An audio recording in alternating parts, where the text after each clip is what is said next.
Welcome to Sam's Business Growth Show. I'm Sam Dunning, a digital marketing, sales and business growth evangelist. Tune in and subscribe today as I'll be interviewing business leaders, experts and entrepreneurs from around the globe. You'll be learning their story, how digital marketing has helped them along the way, and exclusive tips and insights to help you skyrocket your own business.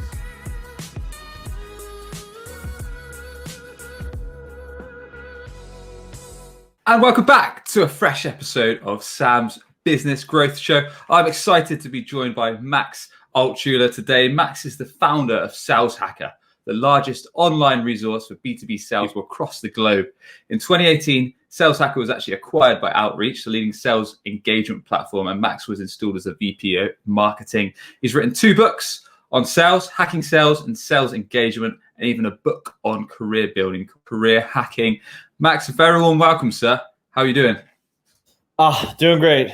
Glad to be here. Thanks for having me on. Cool, man. So really looking forward to this one. I was saying just before we hit record, Max, I think you're the ideal guest for the show, as you've built up a successful digital business.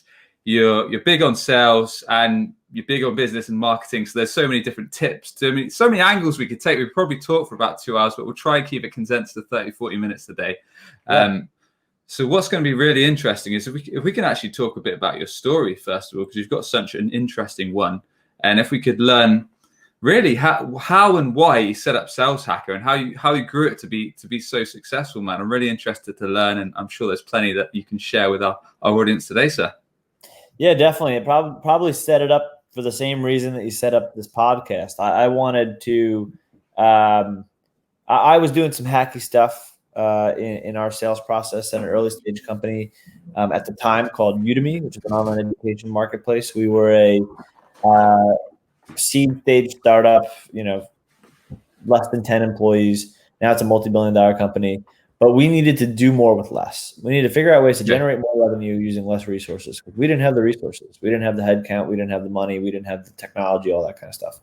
So ended up hiring a team of virtual assistants in the Philippines to be our SDRs, set them up with one of the early sales engagement platforms that no longer exists called ToutApp, and built this process that was extremely hacky, but worked. And other founders and VCs caught wind of this. And I ended up in many, many meetings with other sales teams, kind of teach them how to do the same thing. And then I realized, wow, there are a lot of people who want to learn about this, right? Okay. Podcast and business growth to teach people what, you didn't have, the resources you didn't have, the stories you didn't have when you were building your business. It was the same thing for me. I built Sales Hacker to show people all the hacky stuff that was available to them, that they had nowhere else to find out about it with. So started off as a conference, first conference in San Francisco at 300 people. Went from there to a global conference series. We did London, we did New York, San Francisco, and then global meetups. We did 32 cities across 5 continents, and then launched our digital programs, webinars. We have content, we have podcasts, the Sales Hacker podcast, the Sales Engagement podcast. So multi-million-dollar revenue business, and ended up getting acquired by Outreach, which at the time was valued at $500 million, and now is probably 4 or 5 times that. So it's been a fun journey, but I was scratching my own itch, so to speak, and I was kind of giving back, and that's been my kind of life's work to give back to the sales profession. And I wrote my second book, Career Hacking for Millennials, to do just that. I did it in a completely weird way to kind of run a career or a path. And, it's kind of hacky in its own right. So wanted to share my experience. Yep. Awesome. So let's dive into that a bit deeper. So yeah, just like you said, like I started the show to kind of scratch my own itch for something that I wanted to give back to the community and talk a bit about what I know and basically learn from people smarter than myself. So let's learn. I mean, it sounds like when was it you first started Sales Hacker, Max? 2013. 2013. Awesome. So let's learn a bit, because Sales Hacker is such an awesome resource. Like we know, it's the world's largest resource now for B2B salespeople. But when you first started, Max, you talked about that you you brought conferences to London, then all around the globe, all these different areas. But how did you first bring on board the people that were creating content? Let's tell us a bit more about how you actually got people on board to bring that content, and how you brought it to market and grew it.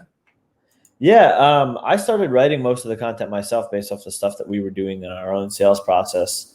Once we threw our first conference, I just kind of went through our immediate network and said, I'll rewind a little bit.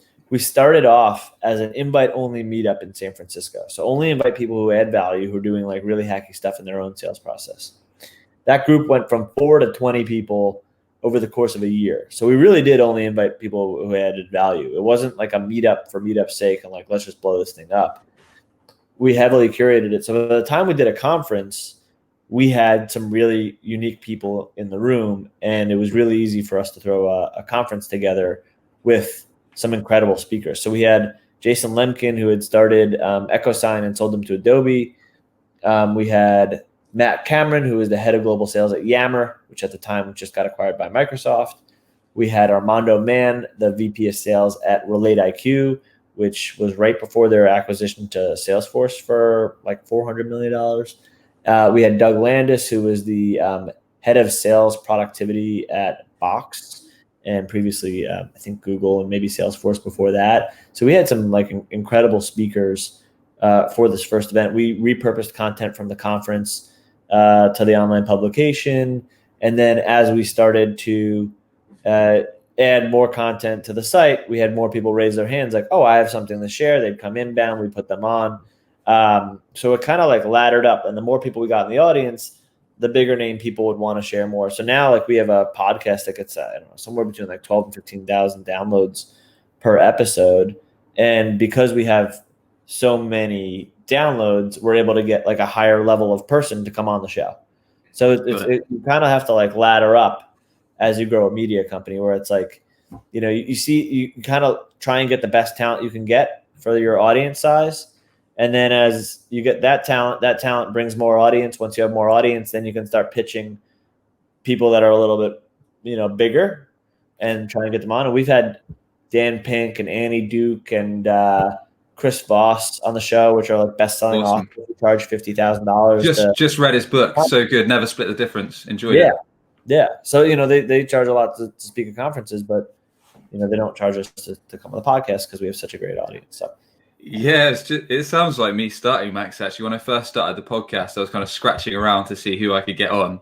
And then once I had a few great guests, I started getting inquiries inbound. So now, just like you say, you get messages of people that want to come on the show, which is obviously really nice and just helps you speed things along. So, all right, you did an invite-only event. Like you say, you got top sales leaders from top companies across the globe. And it sounds like it kind of grew from there, really. So you started throwing on these events. The events gave you content that you could repurpose for the site, for all different forms of content, and from there it kind of snowballed. It sounds like was that the process all along, Max, or is there anything else you could share with us, and which has actually enabled you to grow both the digital side of the business and acquire sponsors and all sorts that actually helped you drive revenue and then lead to selling the business? Yeah, there was no. I'd love to tell you how this whole thing planned out, but I didn't. I kind of went into this, really early in my career, young kid, didn't know how to build a business like this.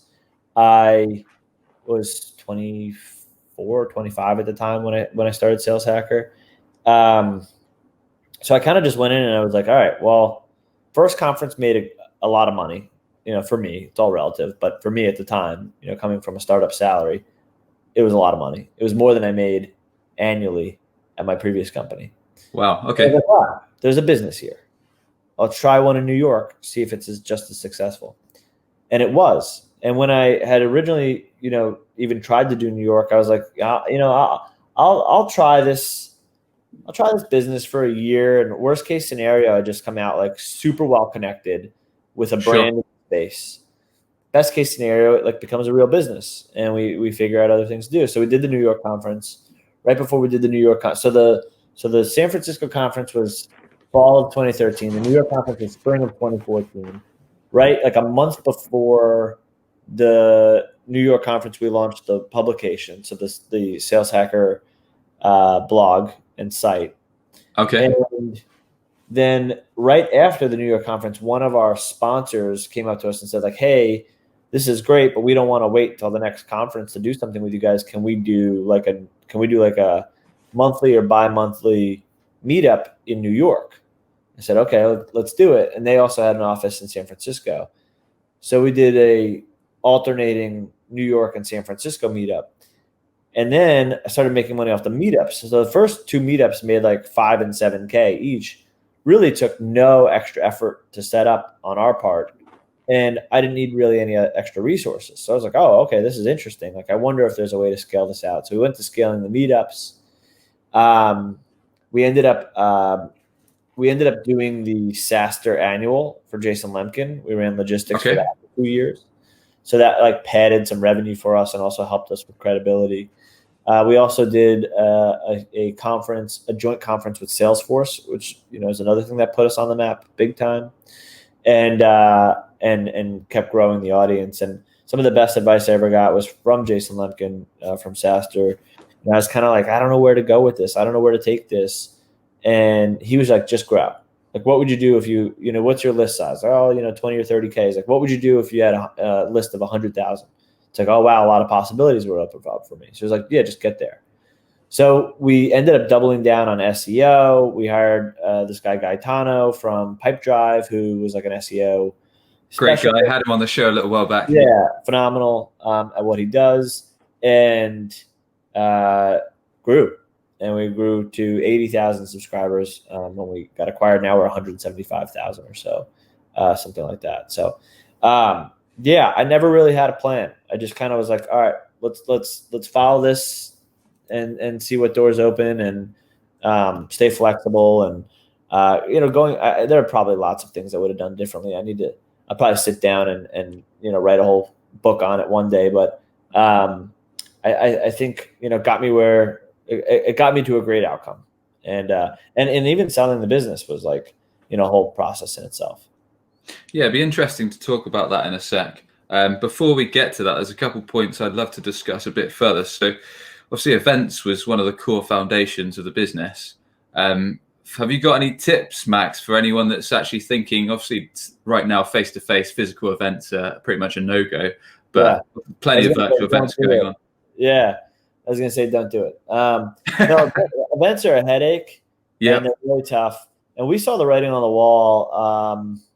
So right around the same time as we had that, like, what would you do with 100,000 subscribers conversation with Jason, I think what was getting to me and the reason why I was kind of lost was we had a good events business. It was making money.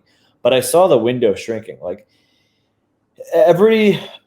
so typically – companies do customer conferences. So there's always been things like Dreamforce and, Marketo's conference, Marketing Nation or whatever, Marketo Nation and Inbound and things like that.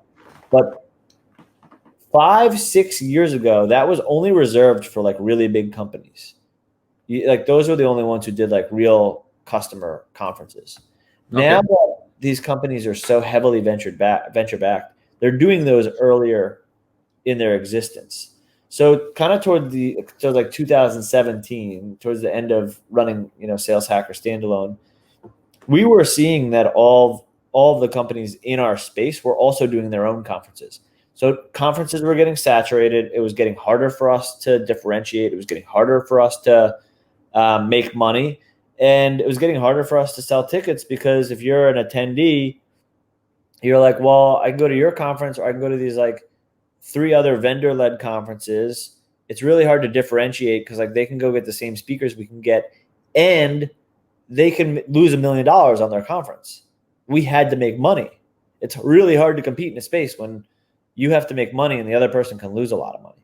So, they can go get Taylor Swift to do the after party and, Shaquille O'Neal to be the keynote speaker, or Michelle Obama or whatever and serve sushi for lunch. Like, that gets hard to compete with when salespeople are like, oh, and the rest of the speakers are the same. So cool. we were kind of like, okay, well, we got to pivot out of this in-person business to virtual events. So we were one of the first ones to do like really successful virtual events in the sales space. We do really successful webinars. We started charging for those to sponsors, but not to attendees. We had pretty strict rules for our sponsors. So it didn't feel like it was like one big pitch-a-thon. It still had to be edutainment. So, educational, entertaining content in the sales space. And that worked really well for us. And we got out of events, which besides for being highly competitive, undifferentiated, and, just a pain in the ass, like they're hard to pull off. They are, they're a heavy lift, unpredictable, just all sorts of headaches. So getting out of that space was just way better for my stress levels in general. I was going to say, with so many now, especially like you say, you did it early, so you were kind of ahead of the curve before Corona hit, and I can imagine now it's even more so of a headache trying to organise a decent webinar, get paid sponsors, get decent guests, and then get a decent amount of attendees to sign up. With all the noise that's going on, I'd imagine it's quite a task. Yeah, it was a lot.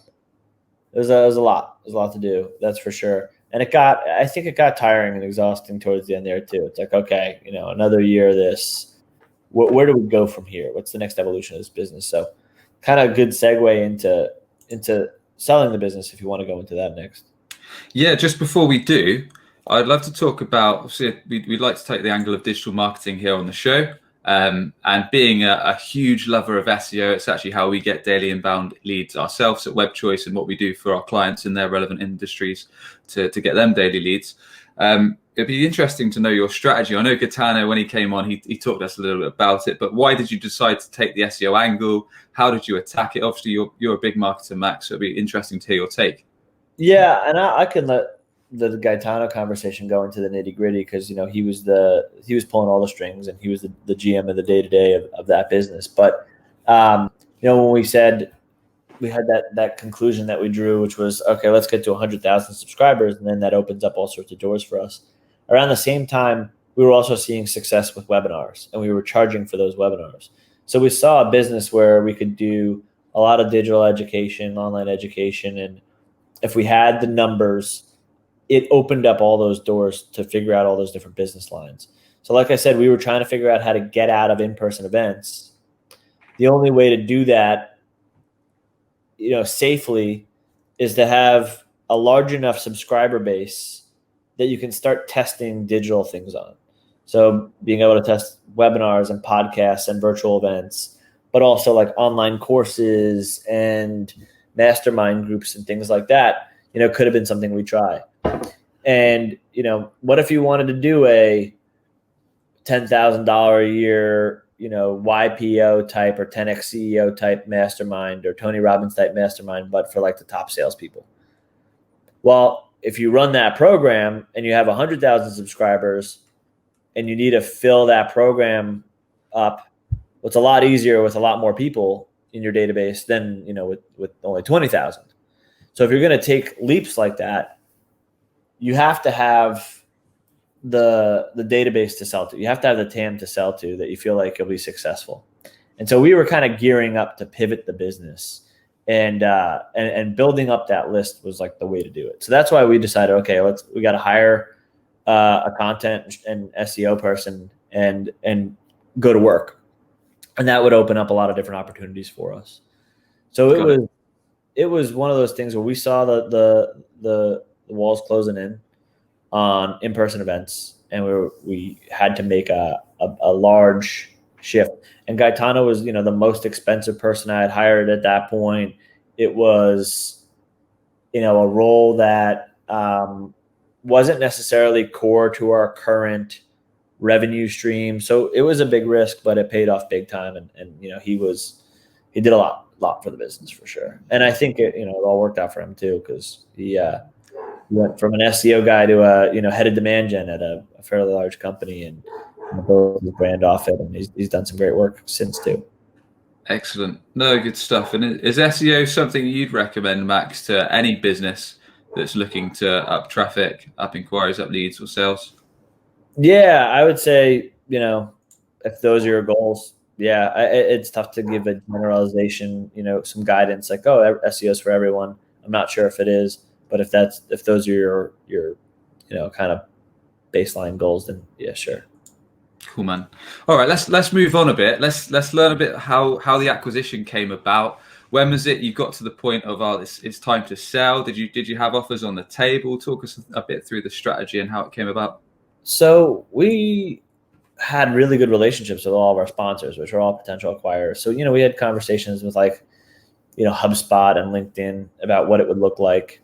They didn't get super far, but they were at the right levels. But we were at this point where, okay, now we got digital going. We made the pivot, but it wasn't a big enough pivot. It was a great pivot. It was definitely big enough to like keep revenue coming, expand margins, and keep the business really in business, and lowered a lot of stress, which was great.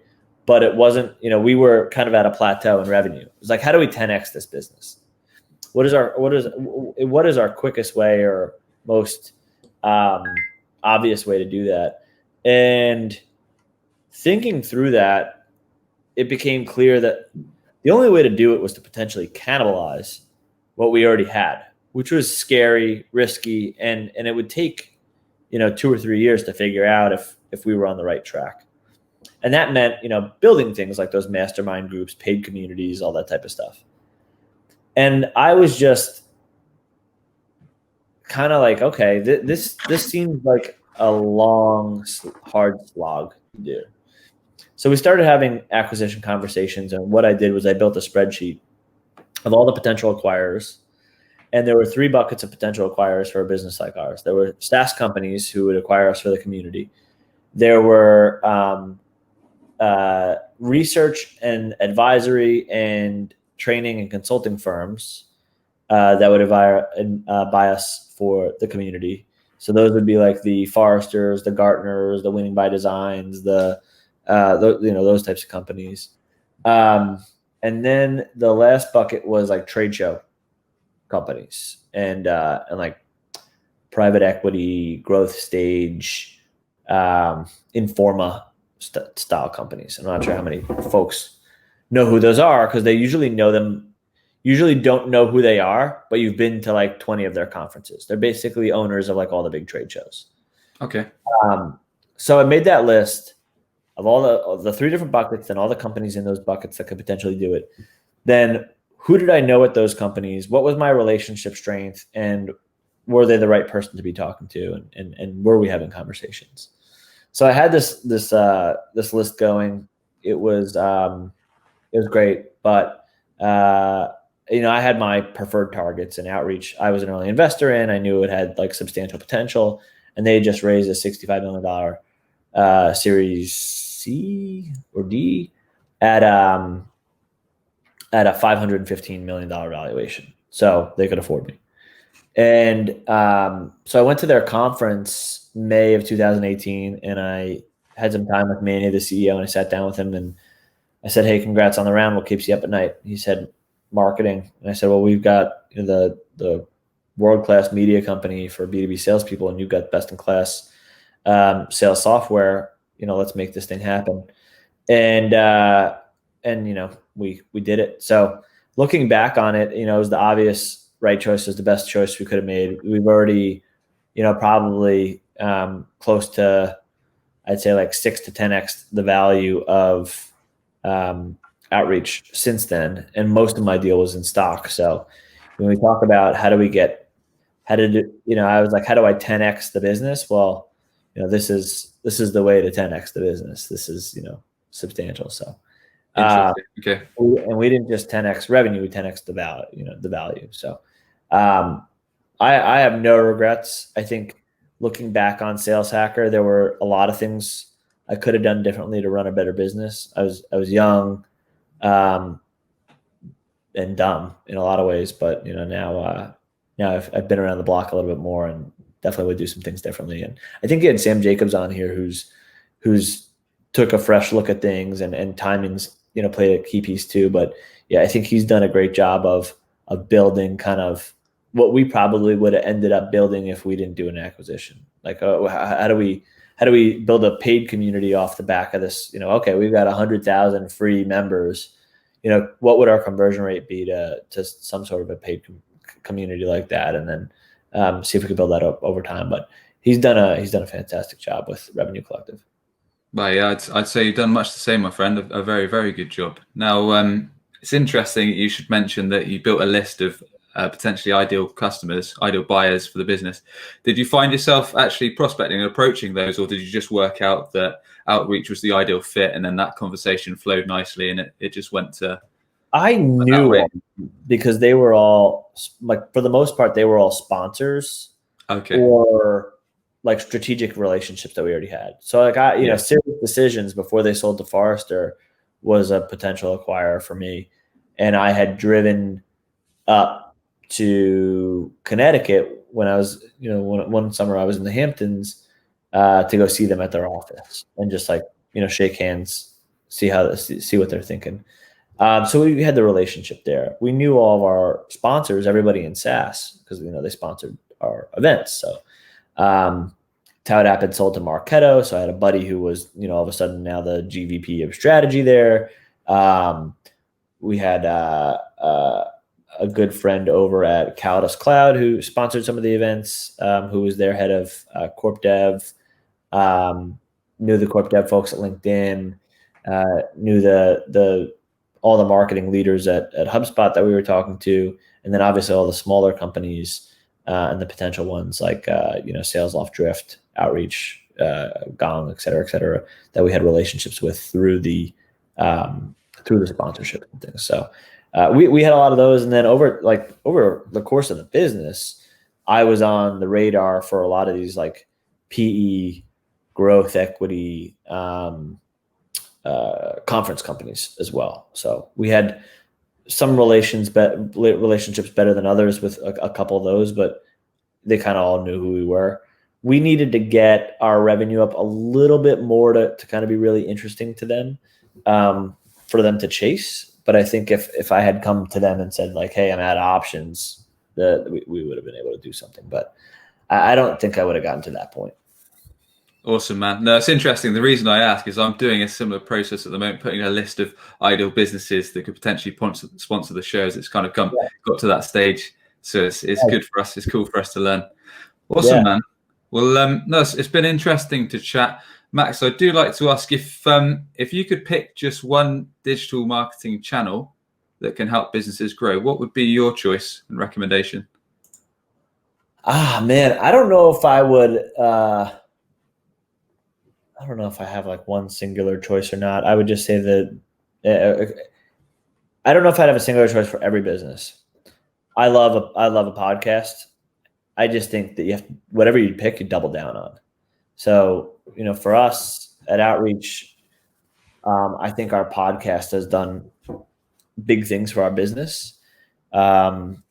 More specifically, we use it as ABM, so like targeting to get people in conversations. We have them on the podcast. Yep. And then at the same time, the content is more like mass awareness about the business. And then you can chop that up and turn that into other content and use that on all of your different channels. So like that to me is the seed for everything else. Like that springboards SEO and whatever else, because you're able to turn every episode into a blog post, turn all the content you have into like a top 10 ebook, let's say. It's so versatile what it allows you to do. And then you can SEO and do paid ads and things like that to everything else that you're doing. So podcast for me is I think it's been a game changer for us. Definitely, and it's a great recommendation. I mean, it doesn't take much budget. All you need is a little bit of kit. And there's plenty of free tools out there that you can just jump right in and start producing. And like you say, it just gives you that pillar content, that long form content that you can then chop up, reproduce into video clips, blogs. Shout out to Sweetfish, who we have used for a long time to do our James podcast. Carberry. Yeah, and they've done a great job for us. Great guy, great team, putting out really good content now on LinkedIn, those guys as well. So make sure you follow the Sweetfish guys. Awesome, Max. Look, really appreciate your time, man. Everyone, you've been tuning into Sam's Business Growth Show, where we sit down with business leaders, experts, and entrepreneurs from around the globe. We find out their story, how digital marketing has helped them along the way, and their exclusive tips and insights to help you skyrocket your sales and skyrocket your business. Max, if you could thank just one person, either dead or alive, having a positive influence on yourself and your career, who would that be and why? Oh, my wife, because I'm very intelligent. I was going to say, safe choice. I was gonna say, yeah, exactly, because I picked anybody else. But, yeah. Yeah, I don't know. It now that I have a kid, definitely feels good to know that she's got my back when I got to work like crazy, and the kid's going to be in good hands, and Yeah. I can get the coverage I need. So I have to go with that for this stage in my life right now. Too right, man. Congrats again on the little one. I was just saying we've had one too, so I know exactly how you feel with the other half helping to support and all that kind of good stuff whilst we're trying to work away and get stuff done. So goes a long way. Much appreciated. Max, please do tell us a bit more about how everyone can learn from you, how they can connect with you, anything you'd like to promote, and the best way for people to get in touch with your good self. Yeah, definitely check out Sales Hacker for all the amazing resources in B2B sales and outreach. If you have a Salesforce and you have sales reps that are sending emails, making phone calls, then you should definitely check that out. And then I'm on LinkedIn, Max Altschuler. You can find me pretty easily. That's where I share a lot of my stuff. And we're launching something pretty cool today called coldemailgrader.com, where you can go in and type in you can copy and paste in your cold emails. It'll give you a grade and tell you how to make them better. So that's a fun one as well. But depending when you see this, it'll definitely be out.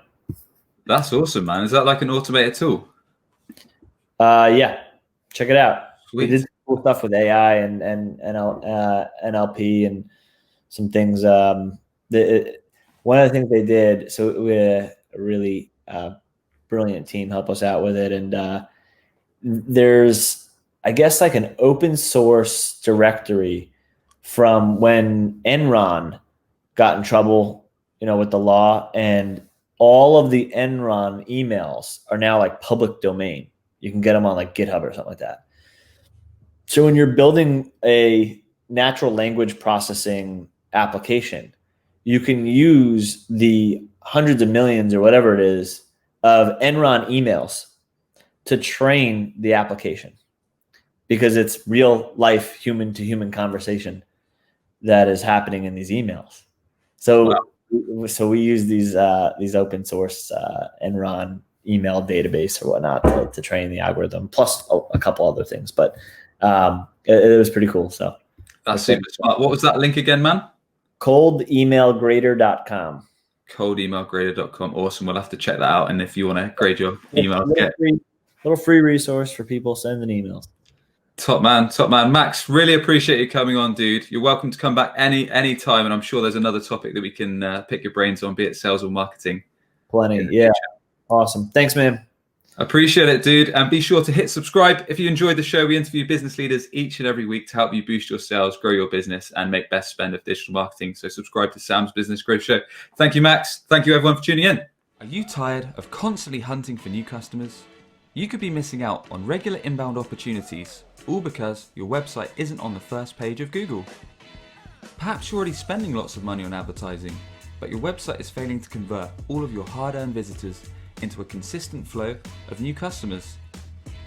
If you'd like to learn more about our unusual approach that brings idle clients straight to you, connect with Sam Dunning on LinkedIn or book a free 20-minute consultation via webchoiceuk.com. That's webchoiceuk.com.